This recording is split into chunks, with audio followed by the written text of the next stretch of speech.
there, gang. Welcome back to a extra episode, really. This is what would ordinarily be a podcast episode, but you can see me for the first time.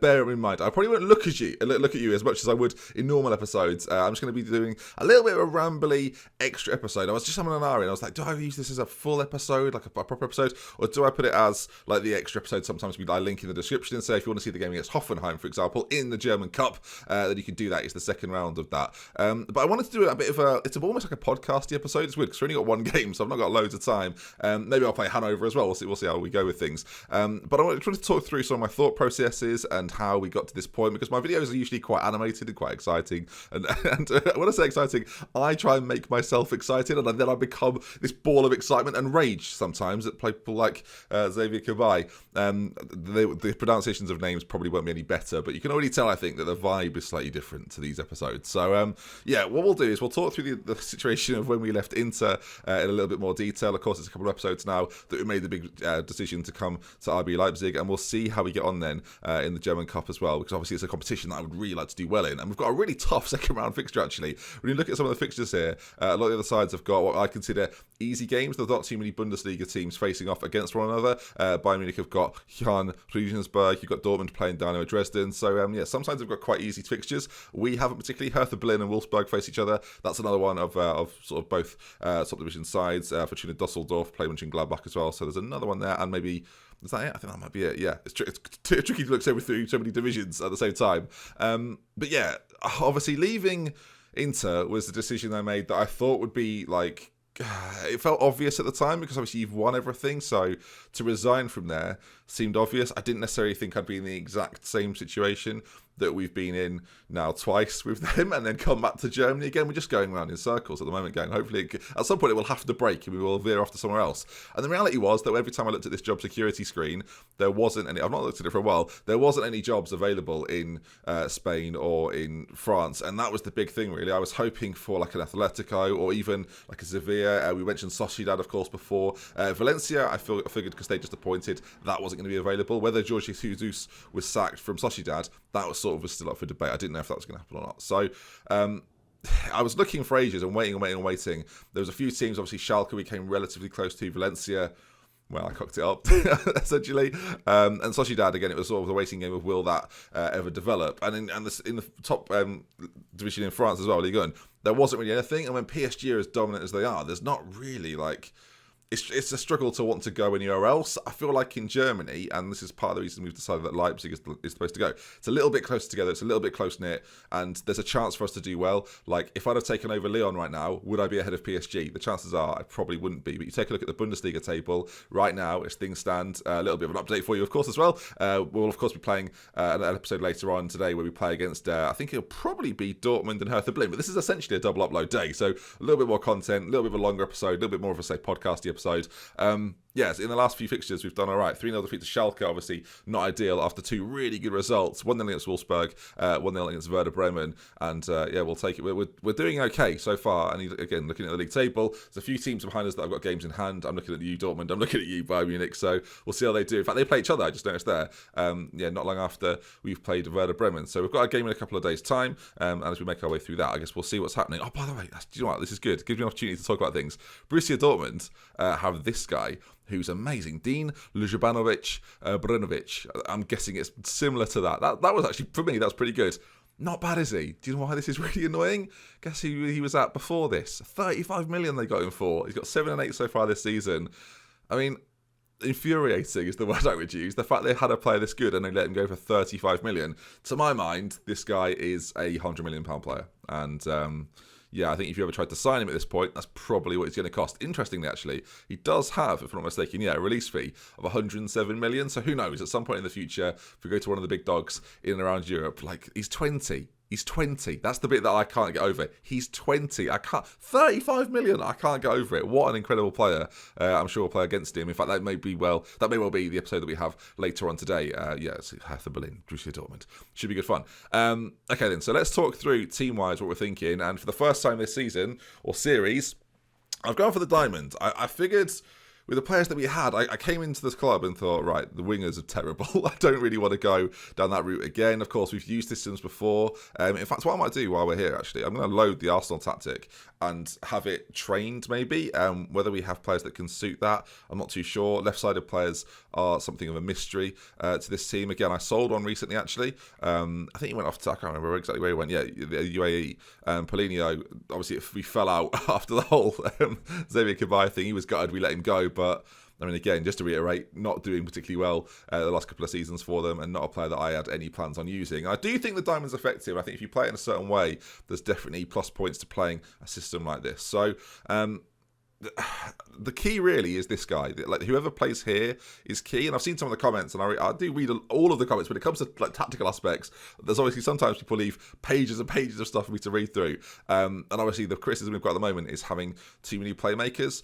I don't necessarily look at playmakers always as playmakers. I kind of look at them as ball protectors, in a sense that if they're playmaking, the idea is they're keeping the ball, but they're keeping the ball in an effective way, trying to make plays from a deeper area. And generally speaking, having three of them might be a slight overkill. People are saying maybe change this guy to a Mazzala, but in terms of shape, I like having the two guys on support. They keep quite a balanced shape next to each other, so I like that. Cabaye can kind of do whatever he wants. When I play diamonds, this guy for me is a bit of a free roll. Right now, we don't really have him roaming too much. We can have him roam from position, move into channels, and do other things as well, like dribbling more. That'll bring him out of position slightly.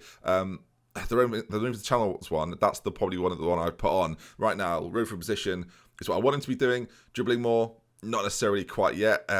It's funny because the two up front are so quick that I expect them to be on the end of things more. It's one thing we've not really seen so far out of these boys. Victor Hugo and Brown are very, very talented players, but we're not really seeing them at the moment. Break lines getting behind. Like, goals at the moment are quite evenly spread. If you do it by this, like you can see here, the players that are scoring, no one's got over 4. That's Cabaye, and then our 2 strikers right now. 3 goals for Leonardo, Jose Brown, and then Victor Hugo's got a couple as well. And the other strikers that have featured a little bit here and there haven't actually scored yet. So we're still waiting for that moment. Like, it's been quite a low-scoring season as far as we're concerned, but also clean sheets have been pretty prevalent. So far, we've got 7, is it? 7 clean sheets? 1, 2, 3, 4, 5. Counting's impossible now. If you do it that quickly, Ben. 7 clean sheets in the league so far. So that's really, really good. And 1 in the cup as well. So that's promising. When I consider that my keepers aren't exactly my strongest area, not at all, and it's an area that going forward will definitely try and improve. The defence is a major issue for me at the moment because I just don't think I've got two centre-backs that I can fully rely on. At full-back, you've heard me sort of go on about him loads. Maffeo, I'm actually really happy with. I love players like this, getting on a little bit. We'll only get like this year and maybe next year out of him, and I'd love to have him as a backup next year, although his contract runs out at the end of the season, so that might be tricky. But I love players like this, not for 130k a week, don't get me wrong, he's not worth that. And Leipzig seems to have more money than sense, generally speaking. 160 million in the balance means they're not going to be really suffering from anything I've done this summer, and we're still now just, I mean, if you look at the wage budget, we're spending 2.2 million, and then we've still got like over $1 million left to spend. If you go on like the screen here, you can see 1.3 million in wage budget available, 56 million still to spend, but we're in October, of course, so we'll have to wait till January to spend a little bit more of that, and whether we do or not, okay, it depends what the season's like looking like. If we find ourselves in a position where we need to sell a player to maybe invest in a couple of wingers, if we find that the diamond has a moment where it breaks down and I feel like I need different options, of course we can do that. But so far, pretty happy with the diamond. It's not quite gone the way I thought it would, and I've actually not checked this yet, so we'll take a look at it. I thought we'd be a real heavy possession-based side. We're very middling. We're literally middle. We're 10th right now on that list. 50% of games, 50% of possession in the games that we're playing, and that's not really what I thought it would be. I thought it would be up there with the likes of Dortmund and Frankfurt, especially Frankfurt, really high possession side, 62%. Of course, we're not down there with the likes of Stuttgart. I think it's Stuttgart rather than Stuttgart. So apologies again, German people, for me getting it wrong. 50% possession's fine. Again, I'm going to not care about that if we're winning, and of course, if we were here for a few years and we were really developing an idea of playing, we could basically tune our entire team to do that. Like, we've got defenders right now that are relatively ball playing. In fact, Morato is looking at it here. There, he's actually a very good ball player. 15 passings, very, very good. Technique solid for this division. Positioning, vision, even is pretty good for a defender. So we like that a lot. Concentration, decision making, key things that you look for in a playmaking defender. First touch as well, really, really good. But lacks the physicals a little bit. Some of these physicals, like where it's 12s and 13s, and if all those physicals were up by 2, we'd have a really brilliant defender on our hands. But for now, we've just got a decent one, and on again a lot of money. Like the contracts at this team, there's a massive wage bill. You can see why. Like, there's so much money just floating around to players that, frankly, like, don't deserve to win. This guy's on 84 grand a week. Kanga, 21-year-old German player, like, mentally pretty good, technically. Bang average. I mean, like, we're like even less than average, below average. 84 grand a week. Like, some of these contracts are a little bit wild. They bought him from Schalke, clearly thinking when he was 18, oh, he's going to turn into an absolute star, and that doesn't really seem to be the case. I'm not using him at the moment.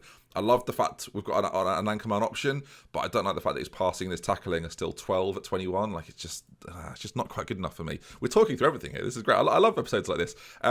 So I'm not including this as an actual episode because it's so different from I was mentioning it on stream the other day. Like, the tempo of my episodes start up here, and this episode is sort of like flatlining, but in a way where I can explain everything that we're thinking. Coaching staff, I wanted to talk to you a little bit about as well, because we've brought in some quite funny coaches. When I say funny, I mean, I've brought in Jaap Stam. Arjen Robben is here, as is Lionel Messi, who actually is pretty good as a coach for the first time in ages. He's studying for a Continental Pro license. He's not terrible. I've seen far worse versions of Messi when it comes to being a coach, so I'm not too bothered about that. And Jordan Henderson is developing his coaching a little bit. Of course, he'll be manager of Sunderland or Liverpool down the line, and I'll be fine with that. I'll have to let him go. You know, Danny Graham situation. Speaking of the main man, you'll be interested to know. I think he's still at Newcastle, as far as I'm concerned. Yes, he is. Again, pretty similar to Jordan right now, 16th in the Premier League. I always look to see who Danny's signed to see if any players have come in that, of course, we've managed before, or maybe he was a teammate with years and years ago. He's not done it for a little while, I don't think. But yeah, always have a look. Always interested to see. Right, let's go a little bit further forward then. Let's get into this game coming up against the big dogs from Hoffenheim, who've just been beaten by Hanover, and Bayern have beaten Borussia Dortmund, which I guess is good for us. A draw would have been okay for us, but the fact that one of the teams has been beaten, is that better or worse? I'm not sure. The goal difference, I think Dortmund winning would probably have been better because Bayern's goal difference is really good. But then that's just have been. I say all that, the 3-0, it could have flipped it. I look at it there. This is the problem. Sometimes you say words, then your eyes react second to the things that you're saying, and it contradicts what you've said before. And your eyes, it's a very Carl Pilkington-esque thing. You know, I was telling my eyes one thing and my mouth was saying something else. Yeah, I don't know either. Right, Hoffenheim coming up though. We've got a recovery and a rest day, really, along with a little bit of travelling. So I think we'll be okay in terms of fitness. I may well rotate things around a little bit. Go back to my squad view. This is available on Steam Workshop. If I remember, I will link it. If not, Steam Football Manager 2020. Search Dr. Benji Squad View and you'll find it. So, I mean, if you really, really want it, it's there. Alternatively, if you can't want to do that, then you could just copy and insert all of these and the lines and stuff easily yourself. If you just want to pause and add it all together, you can do. And then you can call it your own squad view. And it doesn't have to be mine at all. I really don't mind. Okay, so let's continue forward. Also, I mentioned on Twitter, this is a lot of, and also things today, the people that are doing the Glory Hunter Challenge. I put on Twitter recently the graphic. If you want to fill in your own Glory Hunter journey, send it on Twitter. Maybe just use it to track your own progress. Maybe you've got friends that are doing it, you're doing it as well. It's a really nice way to interact with people that are playing Glory Hunter saves. There's so many people out there that are doing it, and it's really interesting.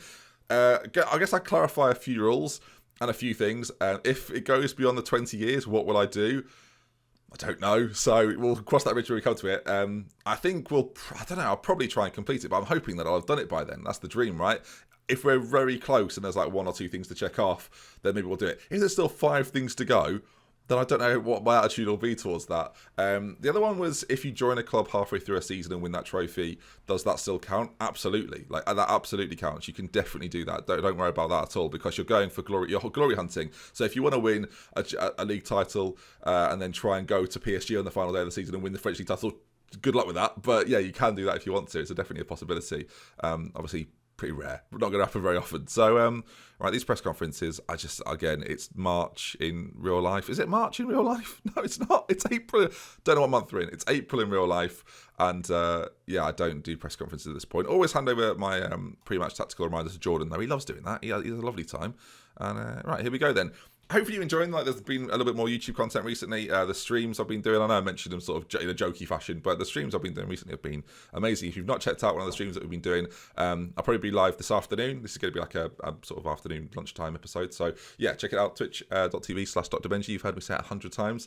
But yeah, the streams have been incredible. We've had over 1,000 viewers for like 4 or 5 days in a row now.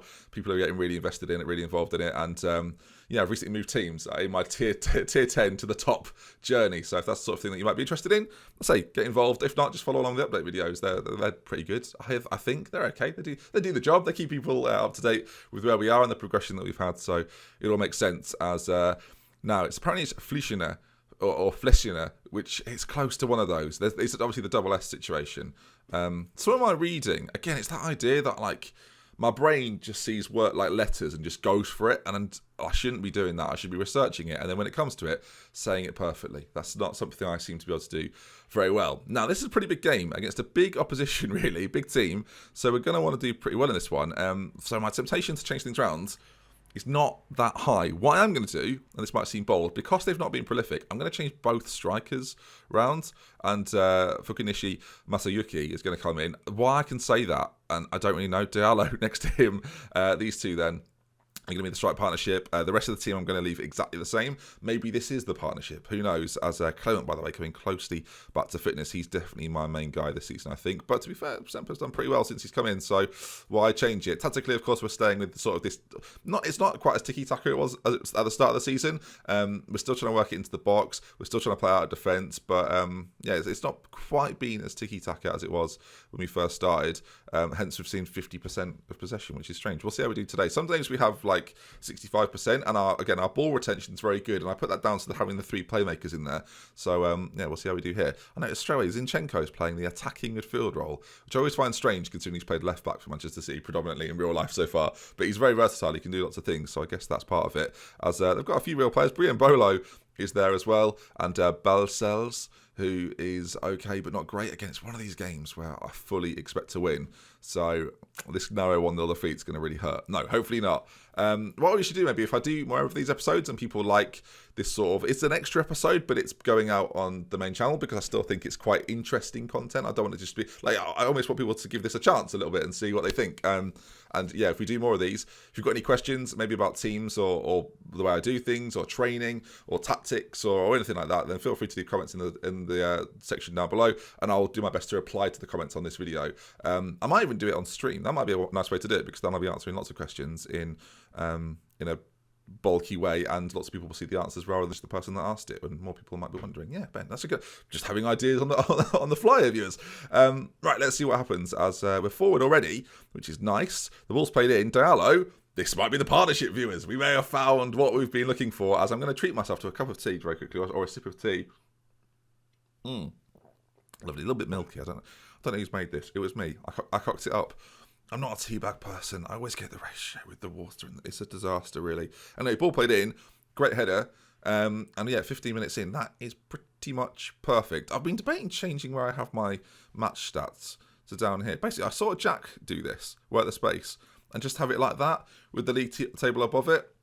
I might prefer it. So yeah, might be the world we're living in now. Just still being influenced by the main man with his YouTube channel. So we're forward again though, playing in 2D. Kabai back to Amarilla, and again just keeping the ball retainers, just keeping it. Not like I just like it. I just like the way a diamond operates. The key thing though is how active and how involved your fullbacks are. Of course, you're vulnerable to counterattacks if your fullbacks are pushed right on, but at the same time, going forward, you've seen the way that Liverpool play this season. It's not really far away from that because of the way that Bobby Firmino drops in and the two like Salah and Mane go beyond.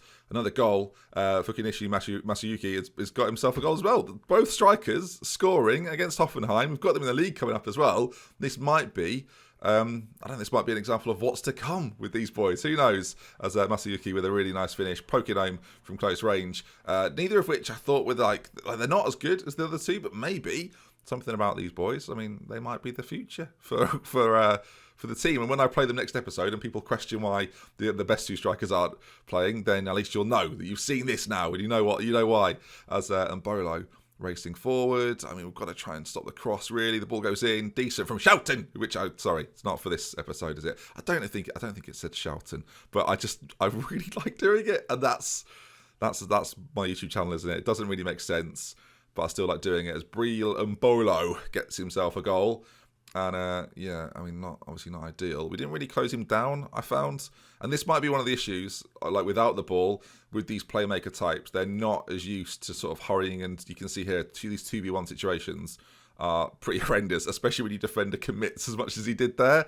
Not ideal, lays it through, and it's terrible goalkeeping and a good finish all at the same time. I guess he should be saving it though. Anyway, 18 minutes in, 2-1 down, but a lead, that's the important bit. And I feel a little bit like, it's funny because we've kept a lot of clean sheets, but I always feel like if you could just outscore the opponent, that's the aim, isn't it? Like that's football right there. So I don't really mind it. Like if we're going to give up a goal here and there, and as a result of that we score 3 goals, then I'll take it every time. To be honest, the clean sheet is nice, but the win is the most important factor every single time, as we've forced them back a little bit.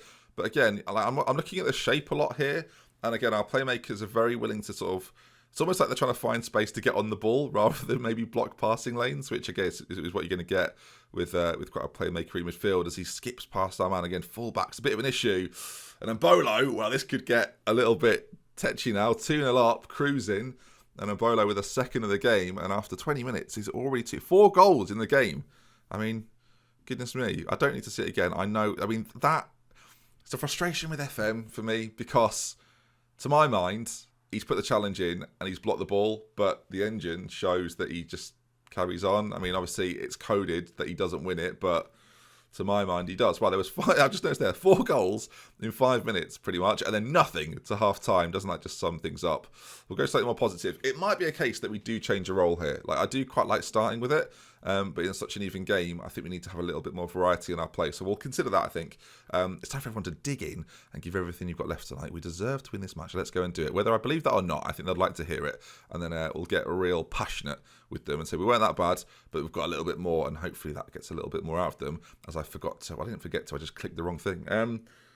Centrally, do we want to change things up a little bit? Like, we've been playing a little bit when we bring Di Stefano in and we play a 3 across, and I do think it does aid the fullbacks with that. Obviously, the fullbacks being so attacking, maybe we'll make them slightly less attacking because of the way the goals have come. And with Amarilla, do we go to the Mazzala role? I'm hesitant because I think with him playing a support playmaker role, he is playing slightly more defensively, and you can see like the player moves slightly further forward, where with the box-to-box, you do have a slightly more balanced approach with it. Does the Carrillo? I mean, I'm just interested, because you can only play him on support, so it doesn't really make a difference. Okay. No, do you know what? We'll stay as we are. It's just a matter of trying to find something. I might up the tempo a little bit. Like, play the passes not as short, with a slightly quicker tempo, and see if that makes a difference. Again, we've got really good creative players, as we confirm that. We've got really good creative players, so let's give them a chance to actually go out and create rather than sort of panic a little bit in situations where they're feeling uncomfortable. I want them to just think instinctive moves. That's what we're looking for. Is Cabai is complacent. We're 2-2. Why is there to be complacent about? And if we go out of the cup here, this is going to be soul destroying, because of course it's something I'm trying to do well in. All of our focus then will be on the league. There'll be no distractions from now until the end of the season. There'll be no more cups to be involved in, and it'll just be that. But I want this as a little, I can't even call it a distraction. I just want to be in it. I think the striking too, especially Diallo, because of the sort of player he is, I'm going to make a change up there. I think the man to bring on is probably Leonardo Brown, and we'll make that switch now. Didn't play particularly poorly, but a 7.1 for a player that scored. It's a little low for me. And the creative players in front, do you want to change something up there as well? Like Pedroca, do we bring him on? Point to prove, maybe? But then you're losing such a player in Cabai. He's so good. It's a difficult one, because you want to bring on someone who wants to impress and hope that he does well. But again, I don't think I can afford to lose the quality. As Friss goes forward, pulls it back across. He's fantastic. We've not really talked about him that much. He's an exceptionally good player. Maybe we'll talk about him after this. Hopefully he scores the winner, and then we can talk about him all we want. But yeah, really good from Cabai there. Winning it back, him and Friss getting close to one another. That may well be pronounced differently. I'm not too sure. Brown looked like he was offside to me. Shot goes in, and yes, he was offside. We still get to see the highlight, though, for that sort of thing, which I think is curious. As, again, more possession for us. Can we make a difference? Can we do something? Kabai's on it. Again, gives everyone else a little bit more time and space because he's so comfortable on the ball. We're on this left side again. We've got to pull it back now. That's the move. Would Diallo have scored it? I don't know. He scored a goal today, so maybe he would have done. But infuriating, as every highlight starts with us having a throw-in. The ball goes in again. Brown tries to flick it on. Be an impossible angle. Apparently not. What a beautiful finish. Fucking Ishimasu Yuki with a fantastic goal. And yeah, I guess now we want to sort of be a bit more defensive or a little bit more restrained. You don't want to. I mean, the header away was pretty good. The keeper just doesn't move, and you never see that finish on FM. I feel like I very, very rarely see it, and he gets the goal. There's not long left here.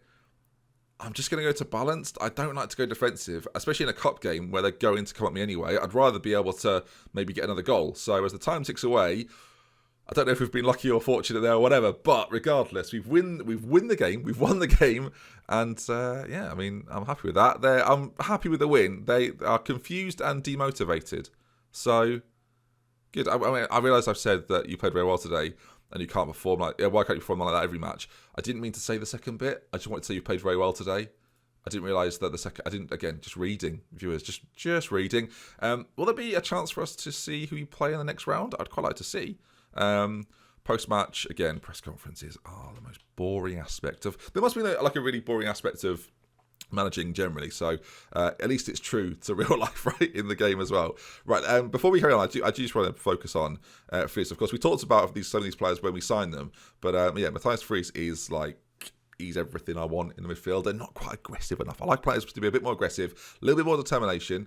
But I like him. I think we need to work on some more player traits, though. That's something I would like to see maybe more of. But yeah, what a player. 20 years of age, nearly 20 caps for Denmark. He's going to be good for a while. And I talked about it a little bit in an episode, but we've not been at a team yet. We've been able to take players with us. You think about some of the older players at Inter and even the ones at Dortmund, like Brandt and Bailey and things like that.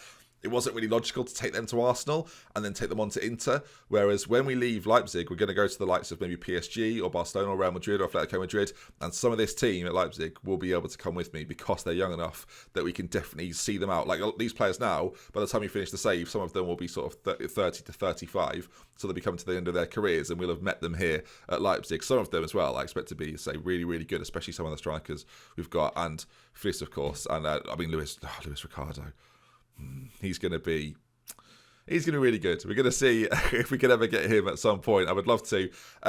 Good result. Just what we wanted. Just what the doctor, myself, ordered. And we progressed. I just mentioned before, is there a cup draw? Oh, okay, it's in a few days' time. So this has gone on pretty much as I thought it would. We're getting closer to half an hour. We're quite happy. Braf wants to stay, apparently. Not at us. It's a player that we looked at maybe as a winger option, but again didn't go for in the end. Didn't really make a difference.